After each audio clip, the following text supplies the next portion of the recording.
The autumn of 1944 was unlike any other in Europe's long and bloody history.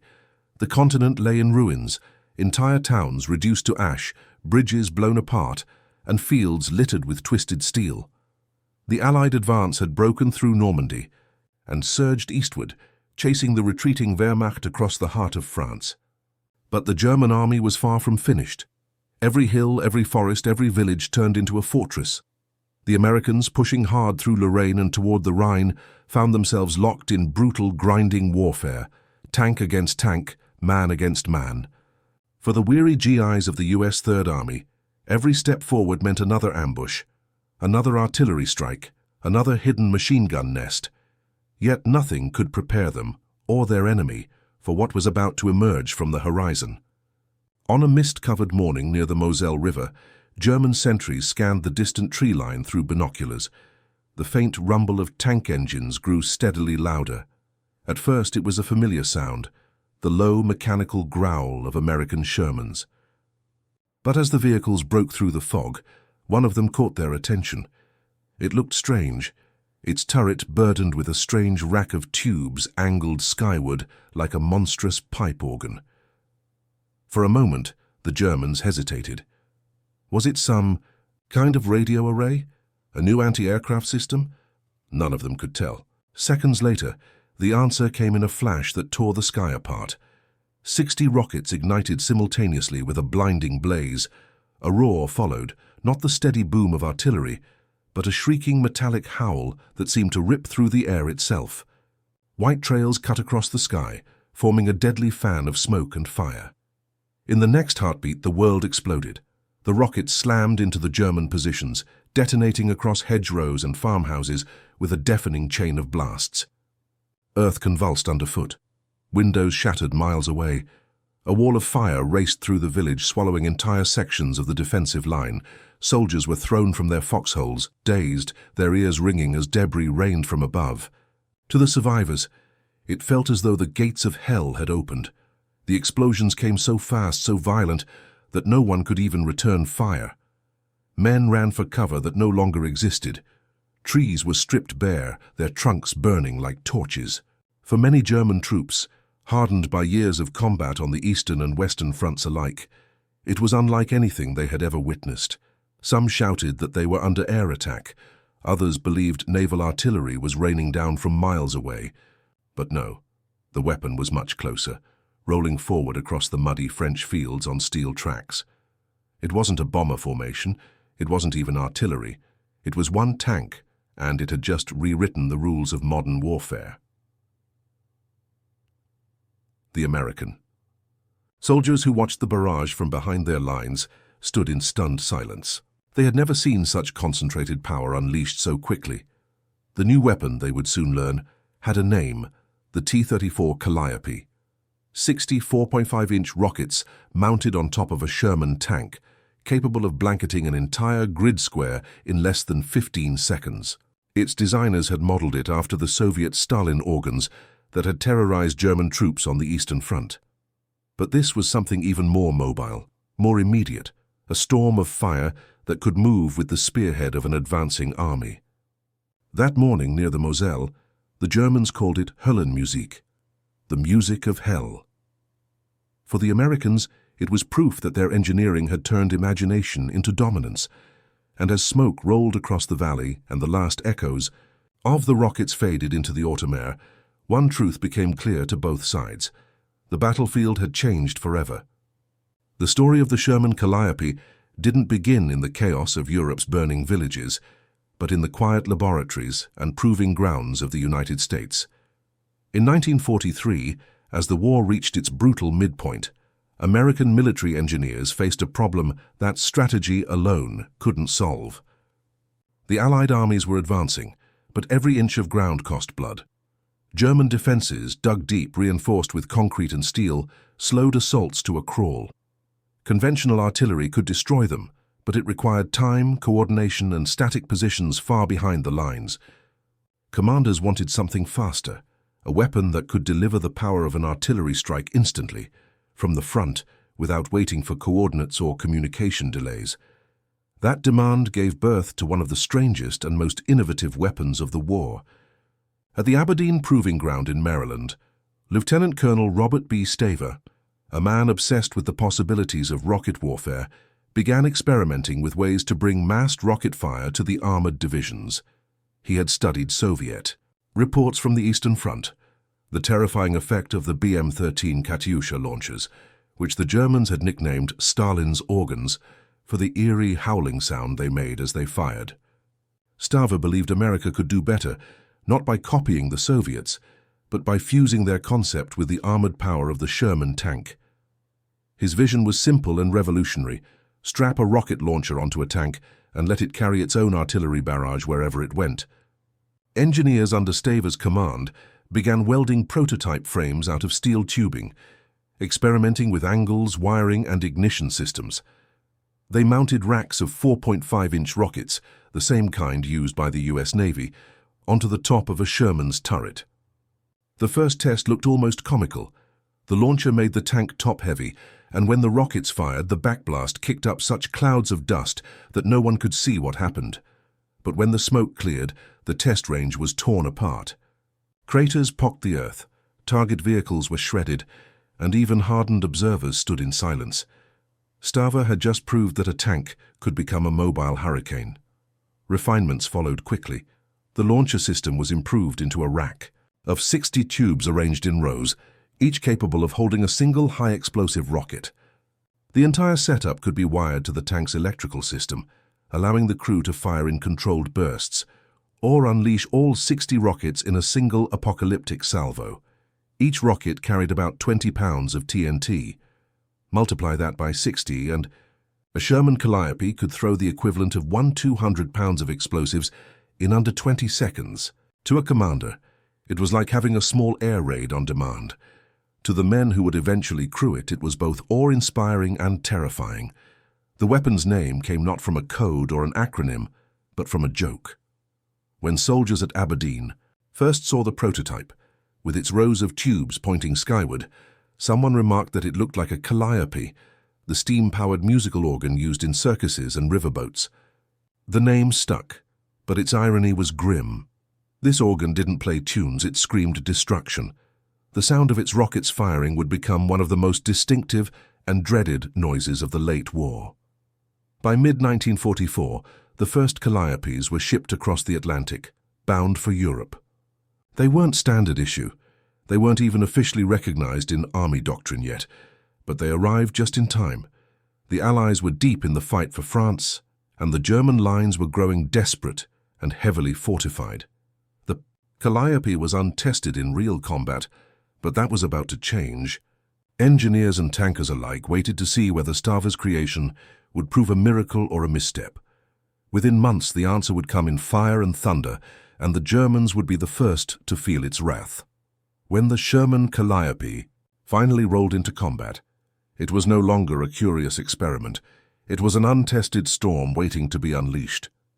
The summer of 1944 had turned northern France into a crucible of smoke, shattered towns, and mud-soaked fields.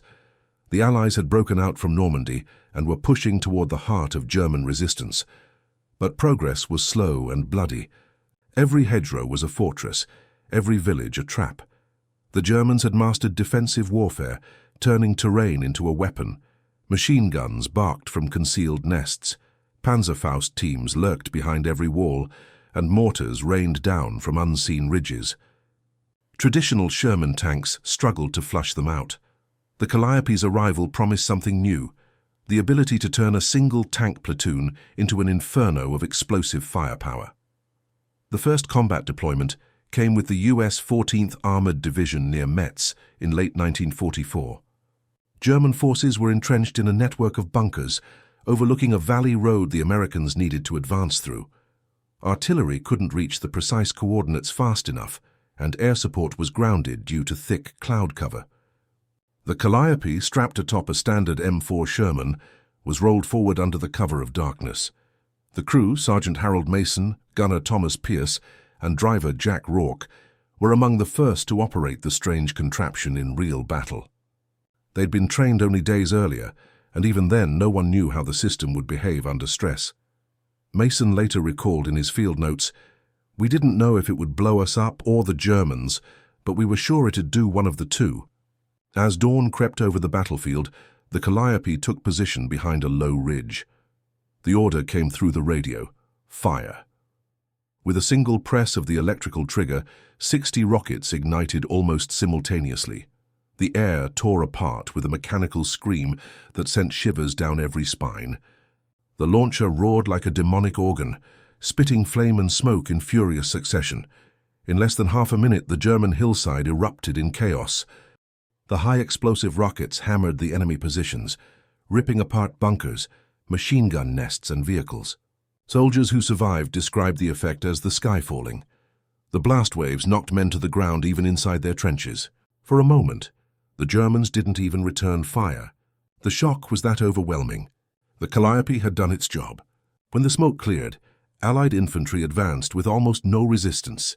The 14th Armored Division had discovered that the Calliope was more than just a new weapon. It was a psychological hammer. The enemy didn't know what hit them. They thought it was some kind of new air bombardment or secret weapon. German radio intercepts that day described multiple explosions from unknown sources and panic among forward units. The fear it sowed was worth as much as the destruction itself. Yet the Calliope's first mission also revealed its flaws. The launcher's weight made the tank top-heavy, limiting its maneuverability on rough ground. Reloading the 60 tubes was a grueling process. It could take over an hour under fire. Worse still, once the rockets were fired, the tank was left vulnerable, its massive frame a visible target until it withdrew. But despite these drawbacks, commanders saw its potential. The Calliope wasn't designed to replace artillery. It was meant to bridge the gap between tanks and big guns, to give armored divisions a weapon of shock and awe. Reports from the field flooded in. Units requested more Calliopes, more rockets, more training. What had started as a desperate experiment was rapidly turning into a strategic asset. In just a few days of deployment, Stava's creation had proven its worth not just in firepower, but in terror. Soldiers on both sides would remember that first baptism of fire, the moment when a tank sang the deadly tune of 60 rockets, and the battlefield itself became a storm of fire and steel.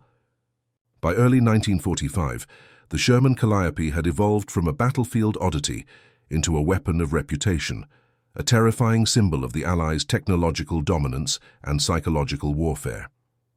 Its sound alone carried the weight of dread, a deep howling thunder that rolled over hills and through forests before the rockets even landed.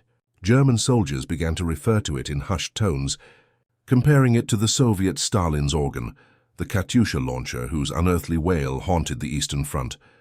But unlike the truck-mounted Soviet design, the Calliope moved with the armored spearhead itself, armored and mobile, always advancing. Wherever the Shermans went, the storm of fire followed. In the bitter winter months of 1944 and 1945, the Calliope saw its first large-scale tests during the Allied push into the Siegfried Line, that dense belt of concrete bunkers, dragon's teeth, and machine gun nests guarding Germany's western frontier. The terrain was brutal. Snow-choked valleys, bombed-out villages, and forests littered with wreckage from months of fighting. The Calliope crews worked tirelessly, loading hundreds of rockets by hand, their gloves stiff with cold, their uniforms coated in soot and frost. The moment the launcher's tubes filled the sky with their screaming salvo, the night itself seemed to catch fire.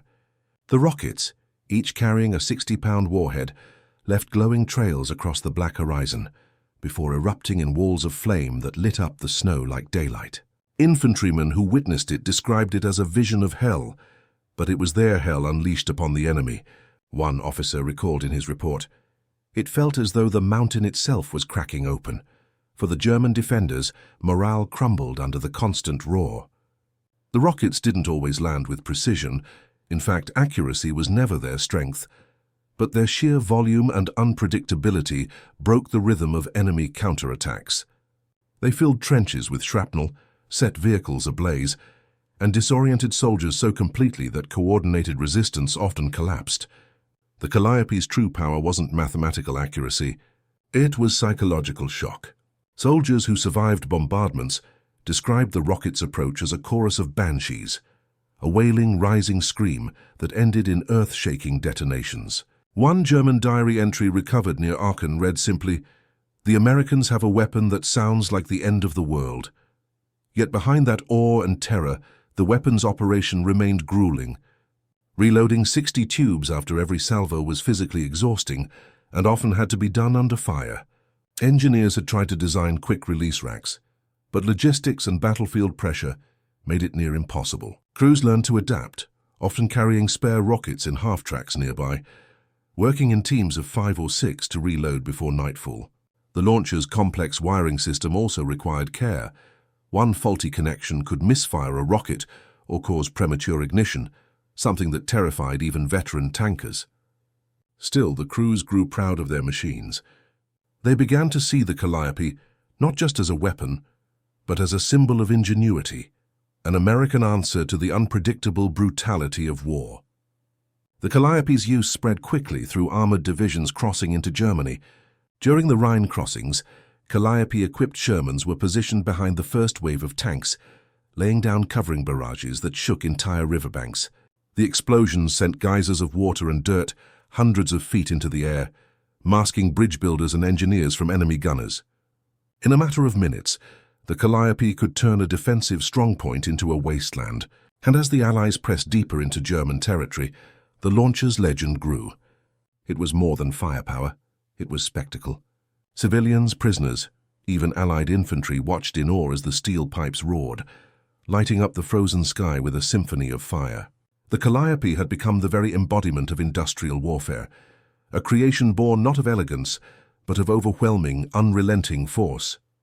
It sang a terrible tune, but one that would echo across Europe until the guns finally fell silent. The true crucible for the Sherman Calliope came in the depths of winter during the Battle of the Bulge, Hitler's last desperate gamble to split the Allied front and drive to Antwerp. The Ardennes forest, cloaked in snow and silence, became the stage for one of the most brutal clashes of the war. In December 1944, American units spread thin and caught off guard faced the full fury of German armor and elite infantry. The skies were steel gray, visibility low and morale stretched to breaking. The Calliope, still in limited numbers, arrived as part of the counter-offensive, its mission to break the momentum of advancing German spearheads. For many tank crews, it was their first time witnessing the weapon in full combat fury. When the first Calliopes opened fire in the icy forests of Bastogne, the sound shattered the quiet, like the wrath of gods. The scream of rockets tore through the mist, echoing off frozen trees, their trails of flame cutting through the fog like burning serpents. 60 rockets at once transformed the landscape into chaos. Snow burst into steam, trees splintered like matchsticks, and the air was thick with flying debris. German infantrymen, already weary from days of bitter fighting and dwindling supplies, were thrown into panic. Some believed they were under attack from aircraft, others from secret new artillery. The psychological impact was immense. Allied commanders quickly realized that the Calliope's most valuable trait wasn't its precision, it was terror. A single salvo could shatter an enemy battalion's coordination, leaving them dazed and disoriented, long after the rockets had fallen silent. Reports from the 30th Armored Regiment described entire German formations abandoning positions after a single Calliope barrage. In one encounter near the town of Hufalitze, a column of panzer grenadiers was caught in the open. Within 30 seconds, the Calliope's rockets engulfed the road in explosions. Trucks erupted into fireballs, ammunition wagons detonated, and the survivors fled into the woods. Their captured officer later confessed, "We thought the Americans had brought thunder itself down upon us." For the men operating the launchers, however, the weapon was as dangerous to them as it was to the enemy. The combination of explosive rockets and gasoline engines was volatile. A single stray round could set off a chain reaction. Many crews welded extra armor plates around the launcher base or sandbagged their tanks to absorb shrapnel. Even so, the danger remained constant. One misfire, one malfunction, and the tank could become its own funeral pyre. Yet the crews persevered. They saw themselves as pioneers of a new kind of warfare, mechanized saturation fire that combined speed, armor, and explosive shock. Their weapon was imperfect, but it delivered results that no artillery battery could achieve on such short notice. As the battle dragged on through the blizzards of late December, the Calliope became an invaluable tool for clearing villages and forest lines.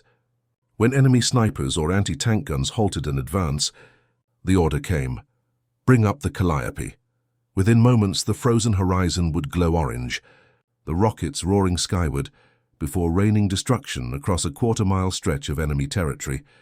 Each launch felt like a release, not just of firepower but of pent-up defiance. The weapon became a symbol of resilience amid exhaustion. When General Patton's Third Army broke through to relieve Bastogne, Calliopes fired celebratory salvos into the night sky, their flaming trails arcing above the ruined countryside like fireworks of vengeance. For the soldiers who witnessed it, the sound of the Calliope became forever tied to salvation, the signal that help had come and the tide was turning.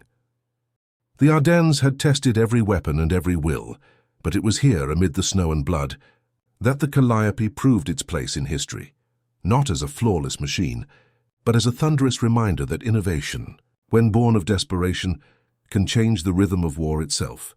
By early 1945, the tide of war had decisively turned. The Allies were driving relentlessly toward the Rhine River, the last great natural barrier before the heart of Germany itself. The Sherman Calliope, once an experimental oddity, was now a vital part of that offensive machine, roaring across France and Belgium toward the final act of Europe's devastation. The winter's grip was loosening, but the landscape it revealed was one of utter ruin. Cratered towns, forests stripped bare by shellfire, and roads littered with the wrecks of German armor. Into this chaos rolled the American armored columns, and among them, the Sherman tanks crowned with their strange forest of rocket tubes, the Calliopes. To the infantry that followed, they were angels of fire. To the Germans ahead, they were omens of annihilation. As preparations for crossing the Rhine began, commanders faced a grim challenge. The Germans had fortified the river's western banks with every weapon left in their arsenal: 80mm guns, Panzerfaust teams, and hastily repaired tanks. The Allies needed a weapon that could crush resistance before their engineers even began building pontoon bridges. It was here that the Calliope found its most devastating role, the prelude to the crossing. The plan was simple but brutal. Before dawn, under the cover of smoke and darkness, Calliope-equipped Shermans would roll into position behind the embankments. When the signal flare rose, they would unleash their 60 rocket salvos across the opposite shore, saturating everything: gun nests, trenches, and command posts, with relentless, explosive force. On the night of March 7th near Remagen, one such battery prepared for action. Lieutenant Frank McHale of the 9th Armored Division watched his crews work by dim red light, their breath misting in the cold. Each rocket was heavy, awkward, and dangerously sensitive. The men loaded them one by one, securing the launcher's tubes and checking the electrical circuits. McHale later wrote, "The men moved like ghosts, no talking, just the metallic clink of rockets and the creak of frozen mud." Everyone knew what dawn would bring. When morning came, the first salvo ignited with an ear-splitting roar. 60 trails of fire streaked across the river, arching high before crashing down onto the far bank. The explosions came in waves, shaking the ground, shredding trees, collapsing bunkers. The river itself seemed to ripple under the shock. German defenders broke under the sudden onslaught, scrambling from their positions, some diving into the icy water to escape the inferno. Allied observers reported that within minutes, enemy fire had all but ceased. The Calliopes had cleared a corridor for the engineers to begin their bridge work, and within hours, the first American tanks were crossing into Germany. To many, the Calliope had proven to be the perfect storm, a mobile weapon capable of turning a defensive stronghold into a wasteland in seconds. Its success at the Rhine made it a legend among those who served with it. Soldiers began calling it the 60-Pipe Symphony, a name that spread through armored divisions as both a joke and a badge of respect. Yet for every success there was a cost. Crews remained aware that one wrong hit could turn their own launcher into a funeral pyre. Many tanks returned from missions scorched by their own backblast or riddled with shrapnel from near misses. But morale remained high. For the first time, they felt the war's end within reach. Every mile eastward was another nail in the coffin of the Reich. As Allied forces pressed through Cologne and toward the Ruhr industrial heartland, the Calliope was there leading assaults, blasting resistance out of hiding and announcing, in fire and thunder, that the age of German dominance was over.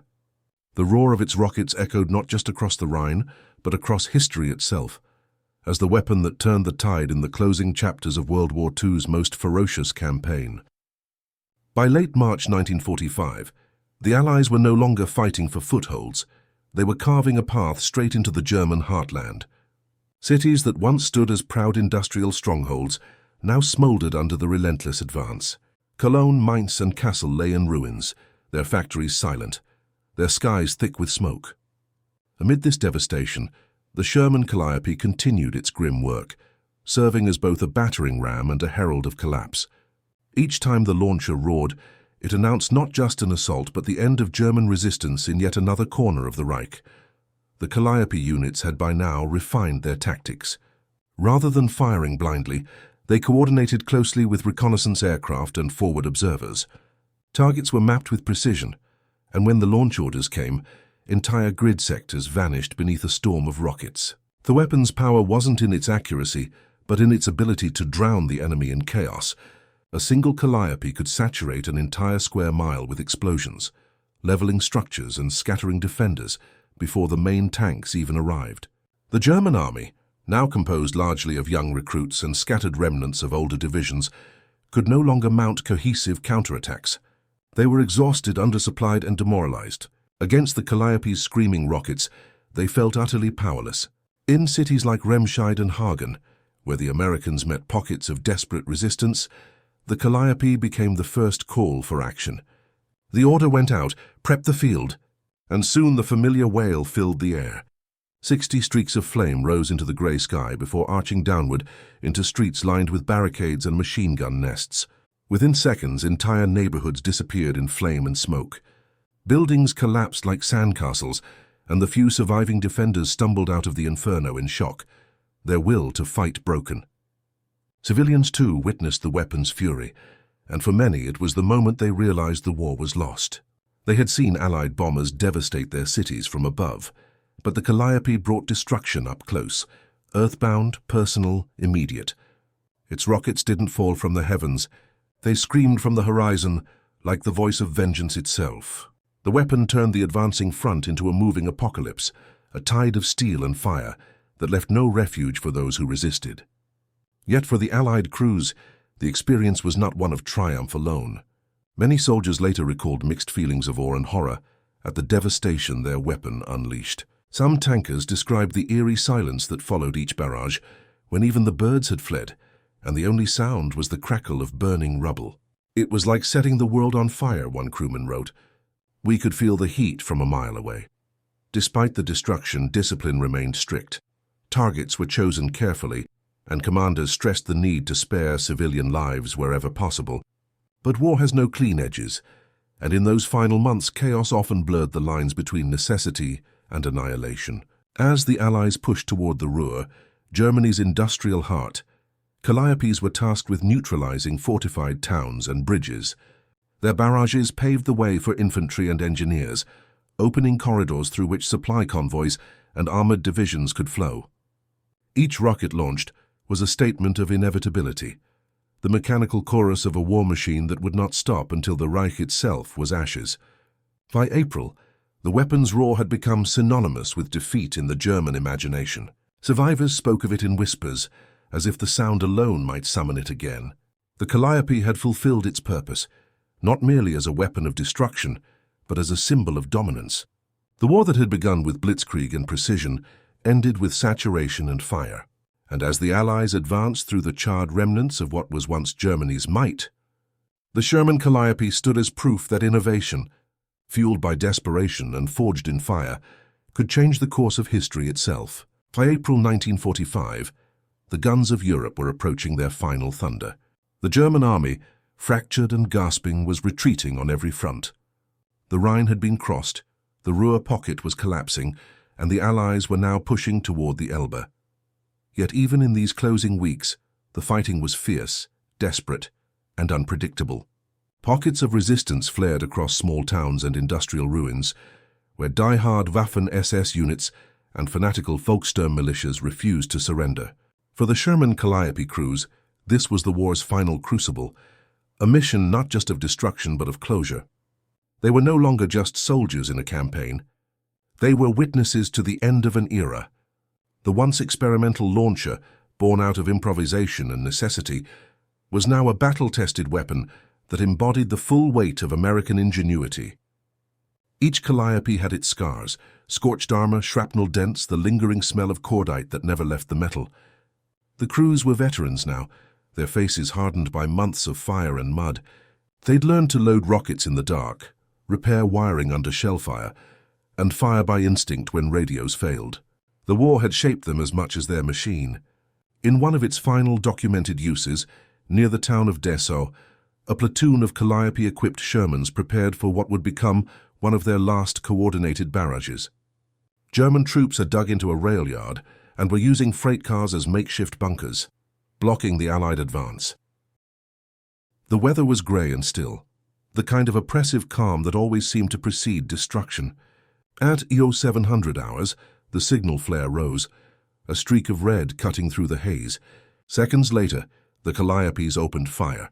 60 rockets each screamed skyward, their smoke trails weaving like white serpents across the horizon before crashing down in a cataclysm of explosions. The rail yard vanished in fire and dust. The shockwave rippled through the ground like an earthquake, flipping cars, igniting fuel stores, and silencing every gun that had challenged them. The sound echoed for miles, rolling through the empty streets of a dying Reich. Allied infantry advanced behind the barrage, meeting almost no resistance. The German line had simply disintegrated. Survivors wandered out, stunned, hands raised, eyes wide with disbelief. The Calliope crews watched from their periscopes, silent. There was no cheer, no celebration, only the heavy awareness that they had witnessed the final roar of their weapon. As news of Hitler's bunker collapse spread, Calliope units received new orders: stand down, maintain readiness, but hold fire unless provoked. For many crews it was a strange emptiness. After months of chaos, the sudden silence felt unnatural. Tanks that once belched flame now sat idle under spring sunlight, their tubes empty, their launchers streaked with soot and rust. Soldiers wandered around their machines like men visiting the graves of old comrades. They had spent so long living through noise that peace itself felt alien. Some Calliopes were decommissioned on the spot, launchers dismantled, rockets buried or destroyed. A few remained operational as deterrents, guarding supply lines or prisoner camps. But their days of glory were over. War correspondents who visited the front in those final weeks captured haunting images. Shermans parked amid fields of wildflowers, the Calliope's pipes aimed skyward like a silent organ no longer meant to play. The weapon that once turned the battlefield into a storm of fire and steel now stood mute under a pale German sky. Yet its legacy was undeniable. The Calliope had proven the concept of mobile rocket artillery, a precursor to the devastating systems that would define the Cold War. It was a bridge between two ages, the age of tanks and the age of rockets, of brute strength and mechanized precision. As May approached and the guns finally fell silent, the crews of the Calliopes packed up their gear, took one last look at the machines that had carried them through the inferno, and moved on. Behind them lay the ashes of a continent, and the echo of a sound that had once made the earth itself tremble. When the guns finally fell silent in May 1945, Europe was unrecognizable. Cities lay in ruins, rivers ran dark with debris, and the once proud armies of the Third Reich had been reduced to scattered ghosts among the ashes. Amid the vast machinery of victory, one weapon, born from desperation, tested in fire, and feared by those who faced it, was being quietly retired. The Sherman Calliope, with its 60 roaring tubes of destruction, had done its part. Its crews, hardened by the thunder of battle and the sight of their handiwork's devastation, now found themselves confronting an unfamiliar silence. The war that had defined their every breath was over, and the question that lingered in every soldier's heart was the same. What now? Across the fields of Germany, Calliope-equipped Shermans sat abandoned, their once fearsome launchers now streaked with soot, the steel frames still smelling faintly of burned powder and oil. Some were stripped down for scrap, others left as forgotten relics on quiet roadsides. Yet among those who had manned them, the memories refused to fade. The Calliope wasn't just a machine, it had been a companion in chaos, a symbol of human ingenuity and defiance. The soldiers had watched it evolve from a rough battlefield experiment to a weapon that could break enemy strongholds in minutes. They had seen it ignite the night skies over France, thunder across the Rhine, and shatter the final German defences near Dessau. And now, as they stood beside their silent steel beasts, they felt the strange melancholy that always follows the end of great things. For the men of the Calliope crews, victory carried the weight of memory. They remembered the moments before each launch, the tense silence, the countdown, the breath held tight before unleashing 60 shrieking rockets into the unknown. They remembered the recoil, the shaking earth, the eerie beauty of hundreds of fire trails arcing through the darkness. To the enemy it had been terror incarnate. To them it was survival, precision, duty. But now, standing in a Europe that was slowly breathing again, they realized that the Calliope had been more than a weapon. It was proof of what innovation could achieve under pressure, an emblem of America's boundless adaptability. What began as a desperate modification, welded atop a Sherman tank, had changed the face of modern warfare forever. The concept of mobile rocket artillery, once seen as madness, had become the seed of future military evolution. Engineers studying the Calliope's battlefield data in the post-war years would go on to design systems like the American M270 MLRS and the Soviet Katyusha's successors, carrying forward the same philosophy, overwhelming firepower delivered with mobility and speed. Even in peace, the Calliope's influence lived on. In post-war museums and training manuals, its photographs were displayed as symbols of innovation under fire. Veterans told stories of how the singing rockets had saved lives, how the barrage had broken through impossible defenses, and how a simple idea, mounting a rocket array atop a tank, had changed the rhythm of the battlefield. Decades later, historians would look back and see the Calliope not merely as a weapon, but as a turning point, a bridge between the steel giants of the Second World War and the precision-guided arsenals of the modern age. As the last Calliope crews boarded ships home, the sounds of war still echoed faintly in their minds. The whine of rockets, the roar of launch, the quake of earth, it all blended into the memory of a generation that had lived through the storm. Yet beyond the noise and the fire there was pride. They had stood their ground, carried the torch of innovation, and brought an empire to its knees with courage and machinery built in the factories of freedom. And so, as dawn broke over a peaceful Europe for the first time in 6 long years, the Sherman Calliope rested quietly, its pipes pointed toward the heavens as if offering one final salute to the sky. The battlefield that had once trembled beneath its fury was calm again, and the world, though scarred, was free. The storm of fire and steel had passed, but its echo would live forever in the chronicles of war.